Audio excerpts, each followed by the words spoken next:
स्वामिनाथ करुणाकर दीनबन्धो श्रीपार्वती सुमुख पंकज पद्मबन्धो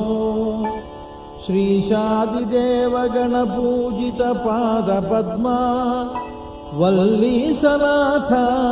मम देहि करावलम्बम् देवादिदेवनुत देवगणाधिनाथ